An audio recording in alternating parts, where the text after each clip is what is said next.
ఉన్నారండి, వచ్చే జనాన్ని వాళ్ళు లోపలికి పంపించుకుంటున్నారు. కానీ అన్ఎక్స్పెక్టెడ్ జనం, ఇది ప్రభుత్వాల మీద వేయటం కరెక్ట్ కాదండి. నేను ఇక్కడ ఈ ప్రాంతం వాడిని, ఈ ఊరు వాడిని, నాకు ఏ పార్టీతో సంబంధం లేదండి. ఎందుకు ఆ చనిపోయిన వాళ్ళలో వాళ్ళ కుటుంబ సభ్యులు ఉన్నారండి. అతను మాట్లాడాల్సిన అవసరం లేదు కదా, అబద్ధం చెప్పాల్సిన అవసరం లేదు కదా. రెండేంటంటే అక్కడ సంఘటన జరిగిన వెంటనే అక్కడికి అచ్చెన్నాయుడు గారు కానీ గౌతు శిరీష గారు స్థానికురాలు కాబట్టి అక్కడికి వెళ్ళారు సార్. వెళ్ళినప్పుడు ఏంటంటే అక్కడ ప్రజలు ఆ చనిపోయిన బాధలో ఆవేశంగా మాట్లాడతారండి, తప్పకుండా మాట్లాడతారు. ఆ మాటలను పట్టి ఎదుటి వాళ్ళు కొంతమంది మన మీద మాట్లాడారు కాబట్టి జనం నిలదీశారు, మౌనంగా ఉండిపోయారు, మాట్లాడలేకపోయారు. వీళ్ళిద్దరూ కూడా ఇలా చేతగానితనం అంటే సార్, ఒక పక్క ప్రాణాలు కోల్పోయి కుటుంబాలను కోల్పోయి వాళ్ళు బాధపడుతుంటే ఏం చేస్తారు సార్? గొడవ పెట్టుకుని ఆర్గ్యుమెంట్ చేయాలి వాళ్ళతోటి. ఆ బాధనాలు తెలుసుకుంటున్నారు కదా సార్. సార్ ఇక్కడ ఒకటి సార్, బ్రహ్మనాయుడు గారు, నేను వయసులో చిన్న ఉండొచ్చు సార్, లేకుంటే నాకు అవగాహన లేకుండా నేను మాట్లాడుతున్నాను అనుకుని ఉండొచ్చు సార్. సార్, ఈ రోజు ప్రతిదానికి ప్రభుత్వాలు అని మాట్లాడుతున్నారు సార్. మానవులుగా మనదేంది సార్? అసలు మన కర్తవ్యం ఏంటి సార్? మన ప్రాణం మనకు ముఖ్యం కాదా సార్ బ్రహ్మనాయుడు గారు? సార్, నేను మాట్లాడితే నాకు తప్పనుకోవచ్చు సార్. నన్ను ఎవరు ఏ విధంగా అనుకోనండి, ఏ విధంగా నిందించండి, ఏదన్నా చేయండి సార్. సార్, నాకు ఒక డౌట్ ఏంటంటే, పలానా మాసం వస్తుంది, పలానా తేదీ వస్తుంది, పలానా పండుగ వస్తుందంటే మనం జనం సార్. దేవుడిచ్చింది ఇంత ప్రాణం, ఎప్పుడు పోతామో మనకే తెలియదు. నిద్ర ఈ రోజు పడుకుంటే రేపు పొద్దున్న లేస్తామో లేమో కూడా మనకు తెలియదు సార్. ఫస్ట్ మన ప్రాణం మీద మనకి సార్ ఉండాల్సింది బాధ్యత, ప్రభుత్వాలకు కాదు సార్ ఉండాల్సింది.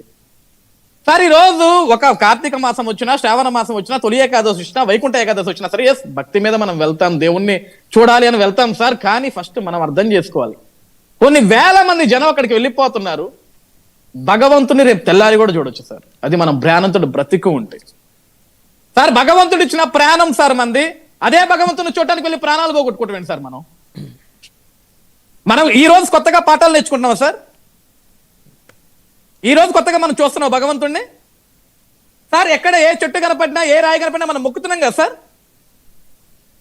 నేను అనేది ఏంటంటే సార్, ఇక్కడ జనాన్ని తప్పు పట్టాలనో భక్తులు తప్పు పట్టాలని కాదు సార్. ఫస్ట్ మన భద్రత మీద మనకు బాధ్యత ఉండాలండి. ఎన్ని ప్రభుత్వాలు ఉన్నా, లక్షల మంది పోలీసులు ఉన్నా, ఎంతమందిని కాపాడుకుంటారు సార్? వాళ్ళవి కూడా ప్రాణాలే కదండి. మనం అందరి ప్రాణాలే సార్, అందరి ప్రాణాలే. ఇలా సంఘటనలు జరిగినప్పుడు, దుర్ఘటనలు జరిగినప్పుడు మనం బాధపడతాం సార్. ఈ 2 రోజులు మనం ఆవేశపడుతున్నాం, ఈ 2 రోజులు మనం ఆడుకుంటున్నాం. ప్రభుత్వాలు వైఫల్యం జరిగిపోయినాయి, చంద్రబాబు బాధ్యత తీసుకోవాలా, లేకుంటే పవన్ కళ్యాణ్ బాధ్యత తీసుకోవాలా, జగన్మోహన్ రెడ్డి బాధ్యత తీసుకోవాలా? ఫస్ట్ మనం బాధ్యతగా ఉండాలి, మన మీద బాధ్యత తీసుకోవాలా. మనల్ని నమ్ముకొని మన కుటుంబాలు ఉన్నాయి, మనం వెళ్తున్నాం. మనకేమైనా జరగరాని జరిగితే మన కుటుంబాలను ఎవడు చూసుకుంటారనే బాధ్యత ఫస్ట్ మనకు ఉండాలా సార్. ఈ రోజు దేవాలయాలకు వెళ్ళి మొక్కాలి అనుకుంటే ఇంట్లో దేవుడు పట్టాలి ఎందుకు సార్? ఇంకా మనకి అంటే అజయ్ గారు ఇక్కడ ఇందాక మనం డిస్కస్ చేసిన 3 ఎపిసోడ్లు, తిరుపతి ఎపిసోడ్ కానీ, లేకపోతే ఈ రోజు ఈ ఎపిసోడ్ కానీ, ఈ రెండింటిని కంపేర్ చేయలేము. అదేవిధంగా మరొకటి సింహాచలం ఎపిసోడ్, మూడింటిని కంపేర్ చేయలేము మనం. ఇప్పుడు బస్సు ప్రమాదాన్ని ఈ ఎపిసోడ్ని కంపేర్ చేయలేము. బస్సు ప్రమాదం అంటే ఎవరు కూడా చచ్చిపోతారన్న ఆలోచన ఉండదు, బస్సు సేఫ్ గా తీసుకెళ్తుందని చెప్పి. కొన్ని ప్రమాదాలు మీరు మాట్లాడింది, కొన్ని అంశాలు ఖచ్చితంగా నేను కూడా యాక్సెప్ట్ చేస్తాను. కొన్ని అంశాలు మాత్రం ఖచ్చితంగా అధికారులు, ప్రభుత్వాలు నేనేమంటున్నా, ప్రభుత్వాలు తీసుకోవాలి సార్. సార్, ఈ రోజు వైకుంఠ ఏకాదశి రాష్ట్రంలో అనేక దేవాలయాలకు ప్రజలు వెళ్తున్నారు, భక్తులు వెళ్ళారు. ఈ రోజు ఇక్కడ ఈ కాశీ బుగ్గ, ఇక్కడ ఈ టెంపుల్ ఉందని నాకు తెలిసి ఆంధ్రప్రదేశ్ రాష్ట్రంలో చాలా వరకు తెలియకపోయి ఈ రోజు ఈ ఘటన వల్ల తెలిసి ఉండొచ్చు సార్.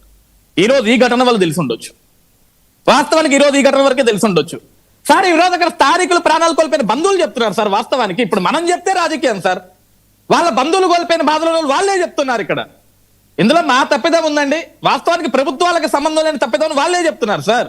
కానీ మనం బాధ్యత తీసుకుంటున్నాం. ఈ రోజు జరిగిన ప్రతి సంఘటనకి అంటే సార్, ఇదిగో నేనేమన్నాను, ఏ ప్రభుత్వాలు ఉన్నా, ఎంతమంది ముఖ్యమంత్రులు వచ్చినా, ఎంతమంది సమర్థవంతులైనా సరే, ఇప్పుడు ఇందాక కృష్ణాంజలి గారు అన్నారు మనకి ఏఐ ఉంది, టెక్నాలజీ ఉంది, ముందే అంచనా వేసుకోవాలిగా అంటే సార్, విపత్తులు వచ్చేటప్పుడు దాన్ని అంచనా వేస్తాం సార్.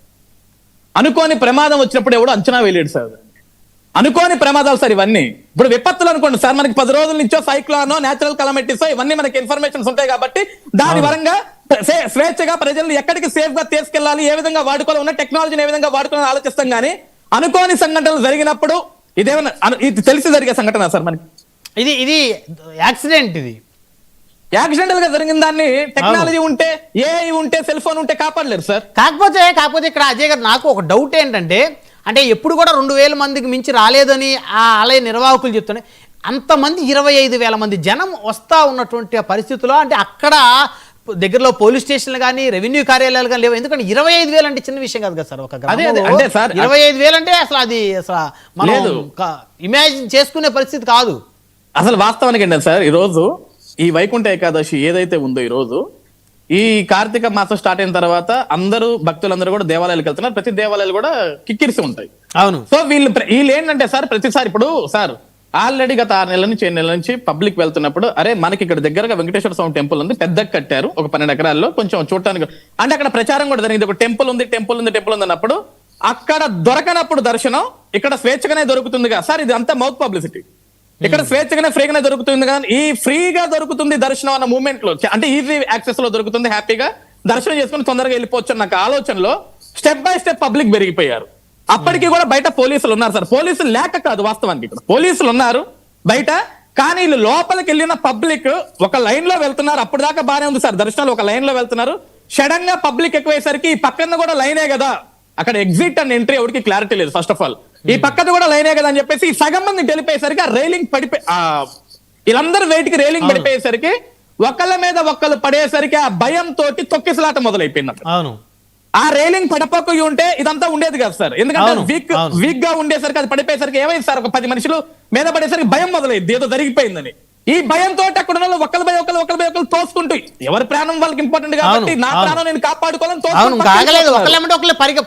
అక్కడ పరిగెత్తడం, ఒకరినొకరు తొక్కోవటం సంఘటన జరిగింది సార్. ఎందుకంటే సార్ బ్రహ్మనాయుడు గారు జరిగిన సంఘటన బాధాకరం. అవును. నేనేమన్నాను, నేను ప్రజలకు కూడా చేతులు జోడించి వేడుకుంటున్నాను, అమ్మా మనం బ్రతుకుంటేనే ఏ పండగ అయినా ఏ దేవుడైనా, ఇది దేవుడిచ్చిన బ్రతుకు, దేవుడి కోసం ప్రాణాలు పోగొట్టుకోవాల్సిన అవసరం లేదు.